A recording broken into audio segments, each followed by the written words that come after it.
করেছিলেন, প্রভু এমনই বর দিন সেদিনে যেন তিনি প্রভুর করুণা লাভ করতে পারেন। ইস আহ, ইসফে তিনি যে কতভাবে সাহায্য করেছিলেন তা তুমি ভালোভাবেই জানো। ওইটা ভাবে না তো, এটা ভাবে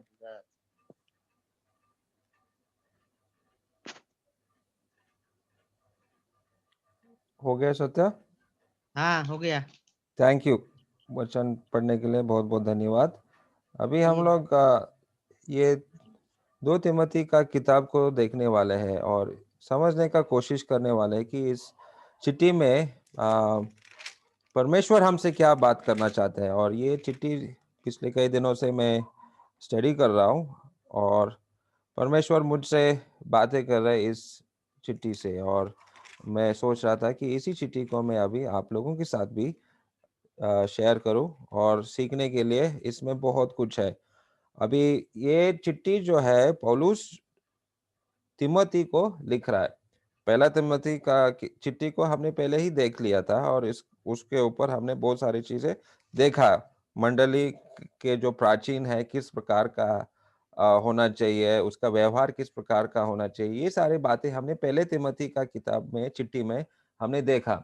लेकिन यहाँ पर जो हम लोग देखने वाले हैं, ये पौल अपने अंत में आ रहा है, जीवन के अंत में है, और वहां पर जो नौजवान तिमोथी जो है उसको ये चिट्ठी लिख रहा है।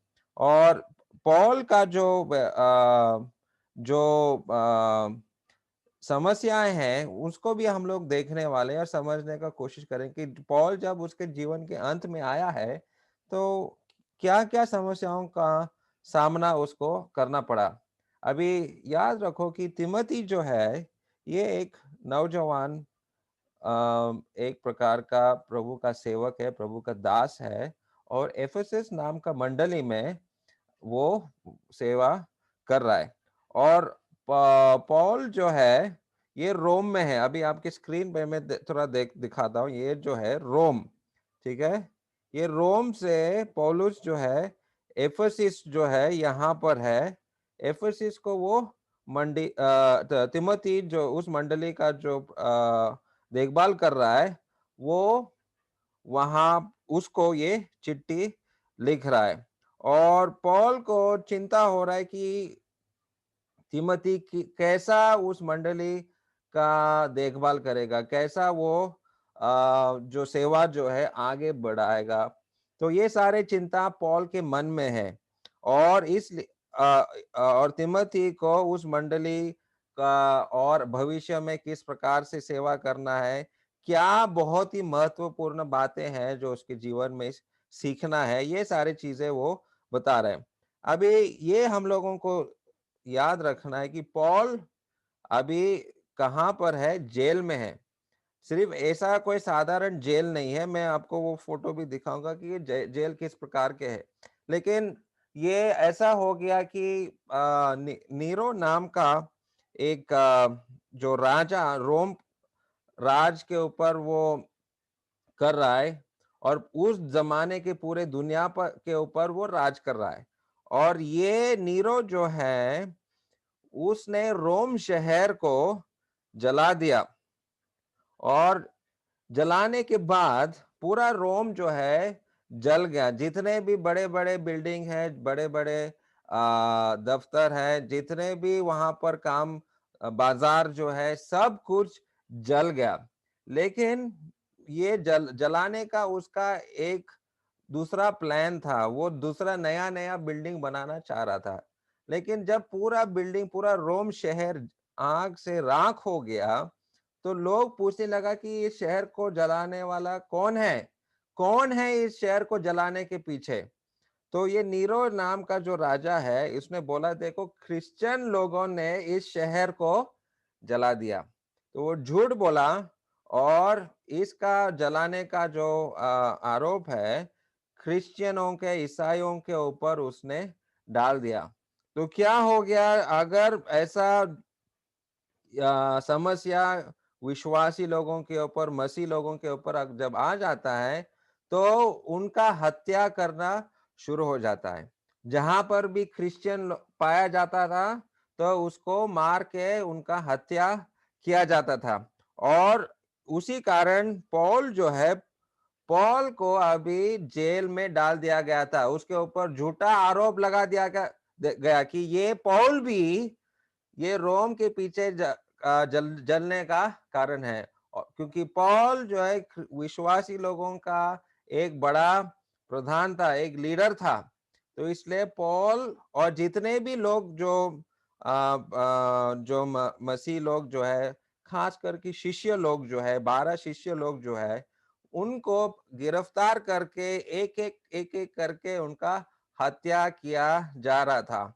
और पौल से पहले पेत्रस का खून या हत्या किया गया था। तो पेत्रस जो है वो मर चुका है। और अभी पौल जो है वो बूढ़ा हो गया, करीबन 70 साल का है, 60-70 साल के बीच में है। और वहां पर उसको गिरफ्तार किया गया है। और पौल को पौल को अभी इस जेल में डाल दिया। अभी ये रहा इसका, ये जेल है। ये जेल जो है ये एक एक गुफा है। ठीक है, आपको आपकी स्क्रीन पे दिखाई दे रहा है कि ये एक गुफा है। और ये गुफा जो है यहाँ बहुत ही गंदा होता था वो जो गुफा। और इसके अंदर चूहे भी दौड़ते थे। चूहे जो है आपके शरीर को खाया जाता था। तो और ऐसा होता होता था कि जो जो रोम का जो जितना भी जो गंदा पानी है, जो आपने पायखाना टॉयलेट से जो भी बाहर जो निकलता था, ये इस गुफा में आकर अटक जाता था। तो इस प्रकार का जो बहुत ही गंदा जगह में पौल को रखा था। और ऊपर में थोड़ा सा एक छेद था उस गुफा में, जहां से उसको थोड़ा सा रोशनी और उसको थोड़ा सा हवा उसको मिलता था। और ऐसे अवस्था में वो वहां पर पड़ा है इस गुफा में। और वहां से ये चिट्ठी लिख रहा है। और आप शायद सोच रहे होंगे, अगर ये इस प्रकार के गुफा में, तो उसके पास ये कलम, कागज, ये सब चीजें उसको कहाँ से मिला होगा। तो ऐसा बोला जाता था कि पौलुस जो है वहां पर नीचे वो पड़ा है, और ऊपर का जो छेद है, ऊपर वहां पर लूक बैठा है। लूक, आप जानते हैं लूक कौन है? लूक ने आप हमारा जो सुसमाचार का किताब उसने लिखा, उसने प्रेरितों का काम का किताब भी लूक ने लिखा। क्योंकि इस चिट्ठी का अंत में जब हम देखते हैं, पौल कहता है कि सिर्फ लूक मेरे साथ में है। अंत का 4 अध्याय में जब आप पढ़ते हैं, तिमोथी का 4 अध्याय और उसका 11 पद को पढ़ो। लूक, सॉरी, 2 तिमोथी 4 और 11 पद को पढ़ो। वहां वो कहता है कि सिर्फ लूक मेरे साथ है। पढ़ो। আহ, কেবল লূক আমার কাছে আছেন। তুমি মার্ককে সঙ্গে করে নিয়ে এসো, কারণ আমার কাজে তাকে খুব দরকার। हाँ, तो पौल जो है ऐसा वो जेल में बैठा है। जेल भी बहुत ही गंदा अवस्था है। इस जगह में वहां पर वो बैठा है। अभी यहाँ पर ये जो फोटो आपकी स्क्रीन पे नजर आ रहा है, ये अभी हाल में ये लिया है। और वहां पर ऐसे क्रिश्चियन लोगों, अब वहां जाकर उन्होंने एक चर्च बनाया, वहां प्रार्थना करते हैं और पौल को याद करते हैं। अभी साफ सुथरा लग रहा है, लेकिन 2000 साल पहले क्या अवस्था था उस गुफा का, उस जेल का, आप जरा सोचो। और यहाँ पर इस गुफा में बैठकर वो वहां पर वो चिट्ठी लिख रहा है। देखो, पॉल ने जब जेल में था, तो उसने भी दूसरे चिट्ठी भी उन्होंने लिखा। प्रेरित का 28 अध्याय को जब आप पढ़ते हैं, तब हम देखते कि पॉल को जेल में रखा था। लेकिन वहां से वो उसको आशा था कि मैं यहाँ से आजाद निकलने वाला हूँ।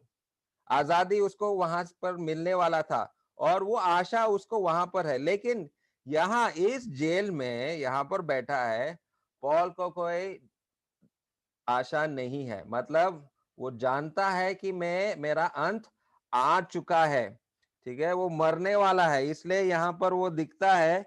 अगर चौथा अध्याय जरा दोबारा चौथा अध्याय में देखो, और वहां पर आप 6 और 7 पढ़ो, देखो पॉल क्या कहता है अपने बारे में। আমাকে উৎসর্গ হিসাবে ঢেলে দেওয়া হচ্ছে। আমার মৃত্যুর সময় উপস্থিত হইয়াছে। খ্রিস্টের পক্ষে আমি প্রাণপণ যুদ্ধ করেছি।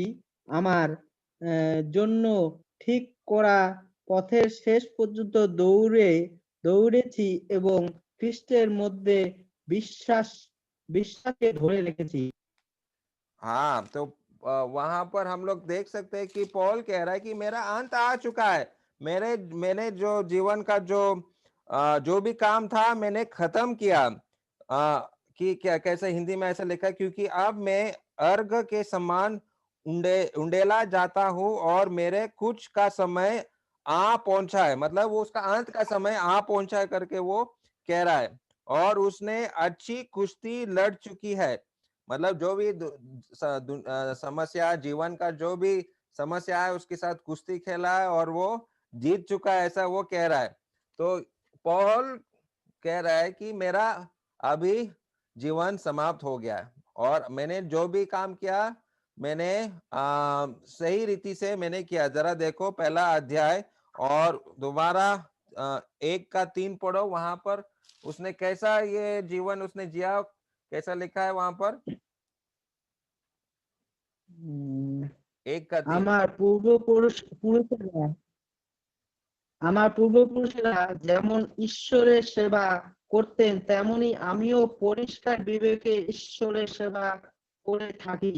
আর তার জন্য দিনরাত প্রার্থনা করবার সময় আমি তাকে ধন্যবাদ দিয়ে থাকি।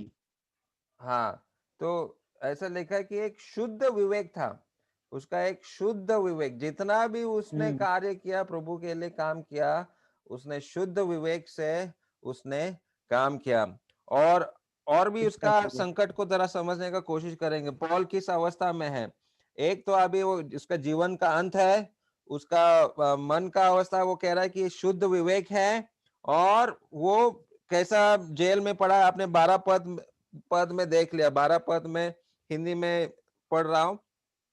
इस कारण मैं इन दुखों को भी उठाता हूं पर लज्जाता नहीं, क्योंकि मैं उससे जिस पर मैंने विश्वास किया जानता हूं और मुझे निश्चय है कि वह मेरी धरोहर की उस दिन तक रखवाली कर सकता है। तो वो कह रहा है कि मैं अपने जीवन में बहुत ही संघर्ष किया हूँ, बहुत ही लड़ाई किया हूँ, और उस लड़ाई और उस संघर्ष और उस समस्याओं को के लिए उसको कोई भी शर्म नहीं है। There is he is unashamed, okay, कोई भी शर्म उसको नहीं है। और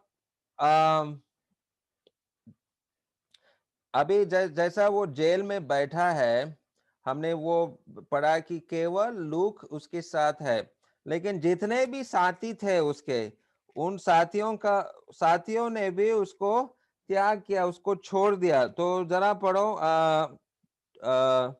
4 अध्याय और इसका 9 से 11 पढ़ो।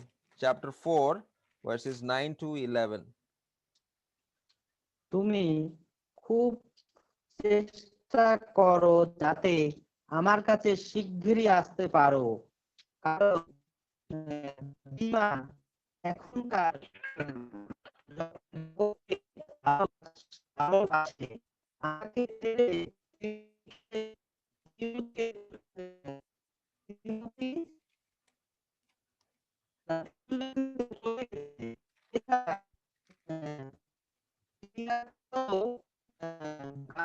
গালাতীয়দের এবং কিয়াতে কেবল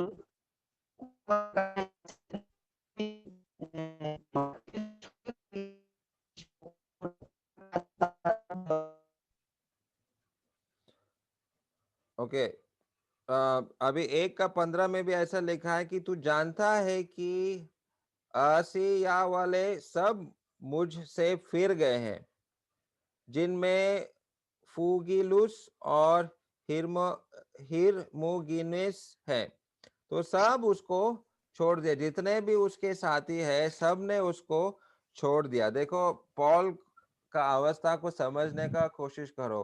पॉल जो है उम्र में वो अभी बूढ़ा हो गया है, बूढ़ापन में उसको जेल में बैठना पड़ा है, और वो भी जेल का अवस्था बहुत ही खराब है, और उसके जितने भी साथी है वो सब साथियों ने उसको छोड़ दिया। और जब वो कहता है कि केवल लूक मेरे साथ है, तो वो बहुत ही दुख से वो बता रहे कि देखो सब ने मुझे छोड़ दिया, सिर्फ लूक मेरे साथ में है। और तिमोथी को देखने का बहुत ही उसको उत्सुक हो रहा है। उसका उसका मन तिमोथी के पास चला जा रहा है। तिमोथी उसका एक आत्मिक बेटा है, और बहुत ही इच्छा हो रहा है कि उसको तिमोथी को मिलने का। और वो इच्छा जो है वो यहाँ पर उसने प्रकट किया। और जब हम पहला अध्याय 3 और 4 को जब हम पढ़ते हैं कि वो तिमोथी के बारे में ऐसा लिख रहा है, जिस परमेश्वर की सेवा में अपने बाप दादाओं की रीति पर शुद्ध विवेक से करता हूँ, उसका धन्यवाद हो कि मैं अपनी प्रार्थनाओं में तुझे लगातार स्मरण करता हूँ, और तेरे आंसुओं की सुधि करके रात दिन तुझसे भेंट करने की लालसा रखता हूँ।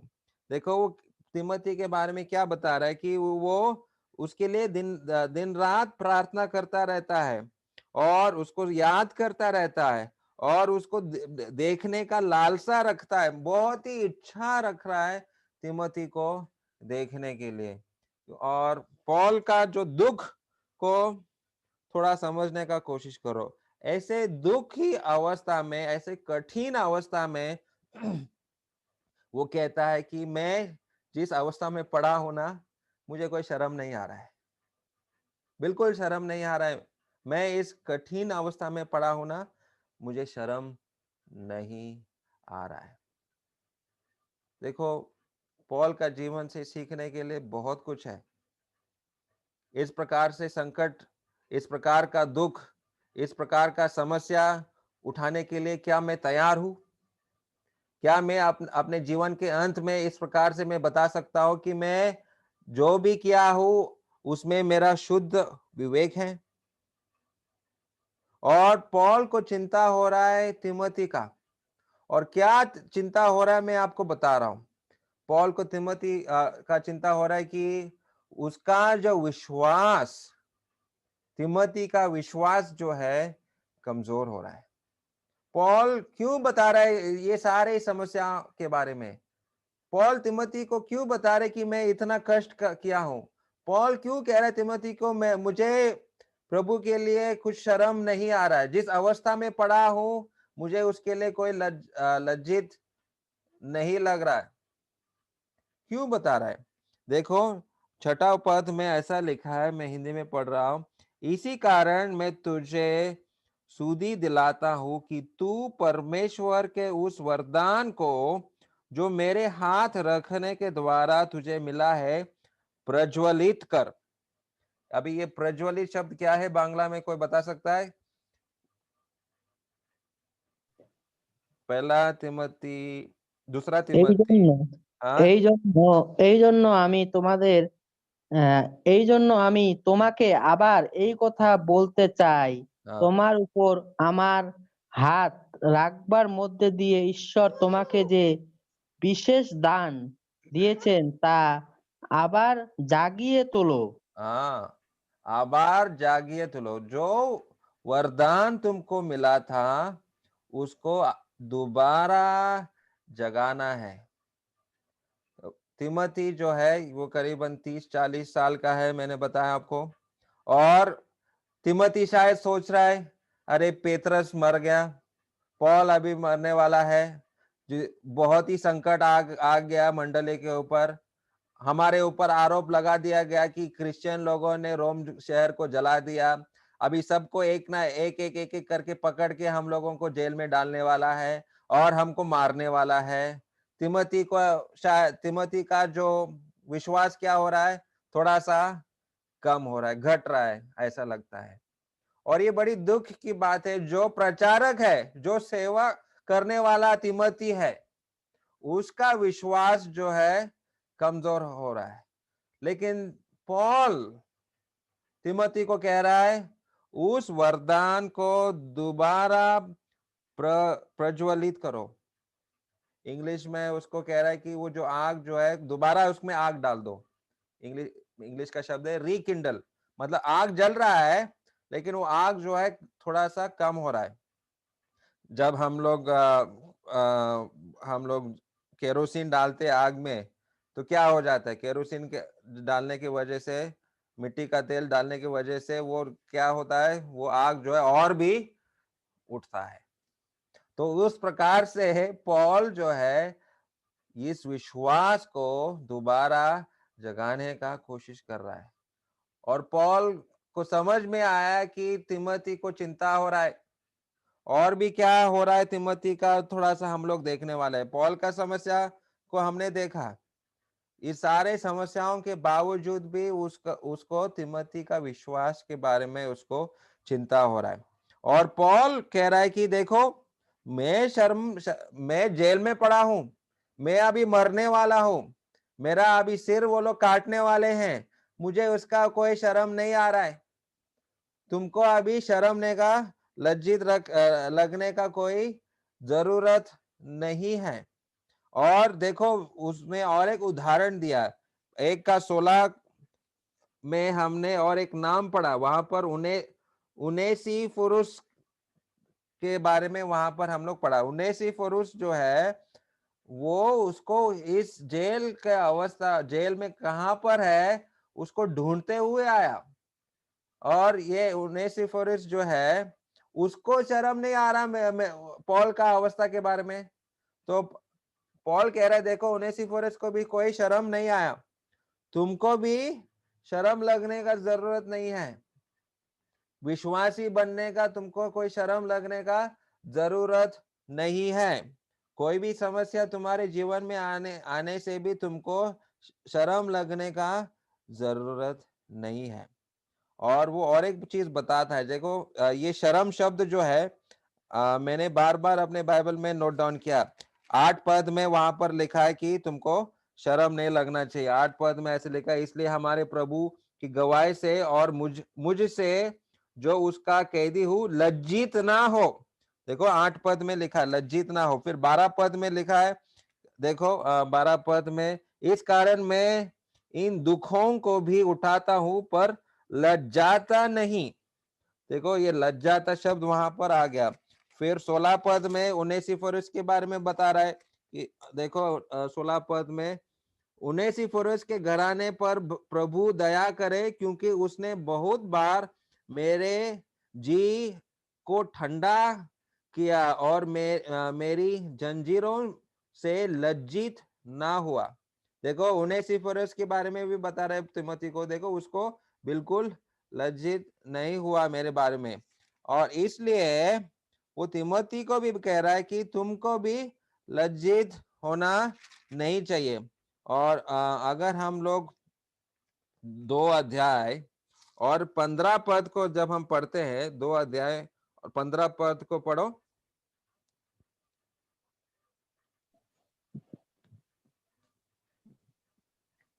যার উপরে ঈশ্বর সন্তুষ্ট, অর্থাৎ যার লজ্জা পাওয়ার কোনো কারণ নেই, সেই রকম কাজের লোক হিসেবে, এবং যে নির্ভুল ভাবে সত্যের বাক্য শিক্ষা দেয়, সেই রকম লোক হিসেবে নিজেকে ঈশ্বরের সামনে উপস্থিত করবার জন্য বিশেষভাবে আগ্রহী হও। हाँ, तो एक चीज हमारे हाथ में है जिसके वजह से हमको बिल्कुल शर्म या लज्जित नहीं होना पड़ेगा। और वो क्या चीज है? सबके हाथ में वो पवित्र शास्त्र बाइबल है। और ये बाइबल जो है, अगर आप इसका अभ्यास करेंगे, अगर आप इस पर मनन करेंगे, आपको बिल्कुल लज्जित होने का जरूरत नहीं होगा। ये आपको बहुत सारे चीजों से, पाप से बचा के रखेगा। ये बाइबल का अभ्यास करने से आपको कभी भी लज्जित ना होना पड़ेगा। और इसलिए वो याद दिला रहा है तिमोथी को, देखो तुम्हारे हाथ में क्या है, वो बाइबल जो है उसका अभ्यास करो, उसके ऊपर मनन करो। जब आप इस प्रकार से जिएंगे तो आपको कभी लज्जित नहीं होना पड़ेगा। और देखो, तिमोथी जो है, ये नौजवान जो है, जो सेवा में लगा हुआ है, और भी बहुत सारे समस्याओं का सामना उसको करना पड़ेगा। और ये सारे चीजें हमने अभी देखा है कि एक जो है, शायद तिमोथी जो है, उसका विश्वास हमने देखा, 6 पद में हमने पढ़ा कि उसका विश्वास जो है थोड़ा सा कमजोर हो रहा है। 8 पद में हम लोग देख रहा है कि तिमोथी को शर्म लग रहा है, प्रभु यीशु मसीह के लिए उसको शर्म लग रहा है। और 9 पद में जब हम देखते हैं, ऐसा लगता है कि वो क्या कर रहा है, वो भूल गया, मैं प्रभु में क्यों आया, मैं विश्वासी क्यों बना, मैं प्रभु यीशु मसीह के ऊपर क्या विश्वास किया। शायद ऐसा लग रहा है कि ये सारे बातें वो भूल गया।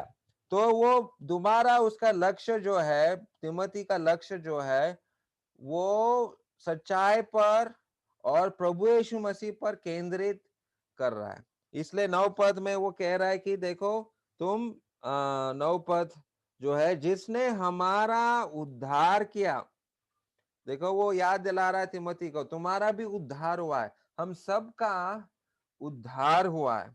ये हमारा उद्धार हुआ है, इसको मत भूलना। ये हमारा लक्ष्य जो है, इसके ऊपर केंद्रित होना चाहिए। मैं एक जमाने में पापी था, लेकिन प्रभु यीशु मसीह ने मुझे उद्धार दिया। ये हमारा उद्धार को कभी नहीं बुलाया। और ये परमेश्वर ने हमको किस प्रकार से बुलाया है, यहाँ पर ऐसे लिखा है कि एक पवित्र बुलाहट। देखो, हम लोग आया, क्यों आया? गुस्से से हम लोग आए हैं क्या? नहीं, ये एक पवित्र बुलावट है। प्रभु यीशु मसीह ने आप सबको बुलाया। आप क्यों जुड़े जूम मीटिंग में? क्यों जुड़े हैं हम लोग एक दूसरे के साथ? क्या रिश्ता है? कौन बुला रहा है हमको? इसको हम लोग भूलना नहीं चाहिए कि ये एक पवित्र बुलाहट है। प्रभु यीशु मसीह ने हमको बुलाया, और उसका उद्देश्य और उसके अनुग्रह के अनुसार है, जो मसीह यीशु में सनातन से हम पर हुआ है। तो हमारा लक्ष्य प्रभु यीशु मसीह पर होना चाहिए। हमारा लक्ष्य इस पर होना चाहिए कि प्रभु यीशु मसीह ने मुझे उद्धार दिया है, हमने उससे अनुग्रह पाया है। और ये हमारा योजना नहीं है, मेरा प्लान नहीं है, लेकिन ये परमेश्वर का योजना है, परमेश्वर का प्लान है। और इसलिए सबसे पहला पद में भी वो हमको उसी उद्धार के बारे में याद दिलाता है। ऐसा लिखा है कि उस जीवन की प्रतिज्ञा के अनुसार, पहला पद में, जीवन की प्रतिज्ञा के अनुसार। दुनिया में मौत चल रहा है, मौत फैल रहा है, मौत का डर फैला हुआ है, लेकिन हम लोगों को जीवन की प्रतिज्ञा है। प्रभु यीशु मसीह ने हमको अनंत जीवन का प्रतिज्ञा किया है, इसलिए हम आज आए हैं। क्यों हम लोग एक दूसरे के साथ सहभागिता रखते हैं? हमारे अंदर क्या बात है? हमारा लक्ष्य किसके ऊपर होना चाहिए? ये सारे चीजें पॉल तिमोथी को याद दिला रहा है। पॉल जेल में पड़ा है, उस गुफा के अंदर है। तिमोथी अभी भी आजाद है, लेकिन उसका विश्वास कमजोर हो रहा है, उसको शर्म आ रहा है। उसका लक्ष्य जो है, ऐसा लग रहा है कि वो भूल गया है। क्यों हम लोग विश्वासी है, क्यों हम क्रिश्चियन बने, क्या कारण है? तो वो लक्ष्य जो है, दोबारा प्रभु यीशु मसीह पर हम लोगों को लेकर आना है। और तिमोथी को बहुत सारा विरोध का सामना भी उसको करना पड़ रहा है। जैसे मैंने बताया कि बाहर से रोम का राज्य क्रिश्चियन को पकड़ के उनका हत्या किया जा रहा है, तो बाहर से विरोध है, लेकिन अंदर से मंडली के अंदर से भी उसको वहां पर विरोध मिल रहा है। देखो 3 अध्याय और 8 पद, 3 अध्याय और 8 पद में उसका विरोध जो है अंदर से आ रहा है। जरा पढ़ो।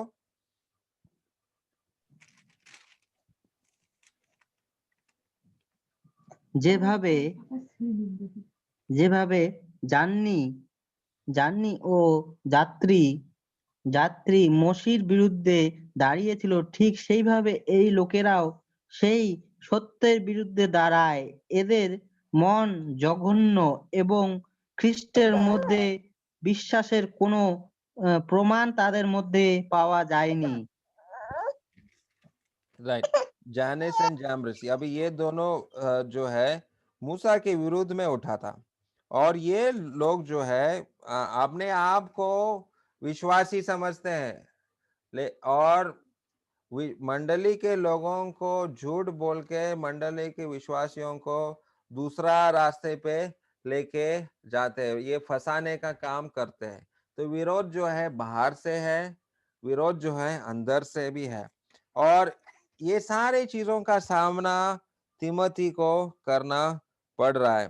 और इसलिए पौलुस जो है दोबारा उसका लक्ष्य जो है प्रभु यीशु मसीह पर लेकर आ रहा है, और तिमोथी को थोड़ा सा उत्तेजन करने का कोशिश कर रहा है। यदि पॉल जेल में है, यदि पॉल बहुत ही खराब अवस्था में है, उसको चिंता हो रहा है तिमोथी का, उसको चिंता हो रहा है कि तिमोथी का जो विश्वास कमजोर नहीं होना चाहिए। और इसलिए आज जो चीजें हम लोगों को सीखना है कि वो बात वही है, हम लोग कौन सा भी अवस्था में है, कितना भी संकट में हो, हम लोग प्रभु यीशु मसीह के लिए लज्जित नहीं होना चाहिए, और हमारा लक्ष्य जो है प्रभु यीशु मसीह पर होना चाहिए कि मैं एक पापी था, लेकिन प्रभु यीशु मसीह ने मुझे उद्धार दिया, और मेरा योजना नहीं है, वो परमेश्वर का योजना है। और आज हमारे पास जो है ये जीवन का प्रतिज्ञा है। किसी के पास भी इस जीवन का प्रतिज्ञा नहीं है। लोग जो है दुनिया में है, अंधकार में है, खोए हुए हैं, कोई आशा नहीं है, मृत्यु का सामना उनको करना पड़ रहा है बिना आशा का। लेकिन वो आशा आज हमारे पास है, आपके पास है। और ये सारे चीजें जो है जब हम इस चिट्ठी को अगर हम देखेंगे तो हमको बहुत सारे चीजें हमको सीखने को के लिए मिलेगा। और ये बातें जो है सिर्फ एक प्रचारक के लिए नहीं है, सिर्फ प्रभु के दास के लिए नहीं है, ये सब के लिए है, आपके लिए भी है। और ये सारी चीजें जो है हम धीरे धीरे हम लोग देखने वाले, फिर सेकंड चैप्टर 2 को भी हम लोग देखने वाले कि क्या क्या पाप जो है एक प्रचारक के लिए बहुत ही खतरनाक है। वो सारी चीजें हम लोग अगले हफ्ते देखेंगे। इस तिमोथी का चिट्ठी का अभ्यास हम लोग शुरू किया, और इसको धीरे धीरे हम लोग सीखेंगे, और प्रभु हमको कुछ बातें बताएगा। तो यहीं पे मैं समाप्त करता हूँ, और अंत का प्रार्थना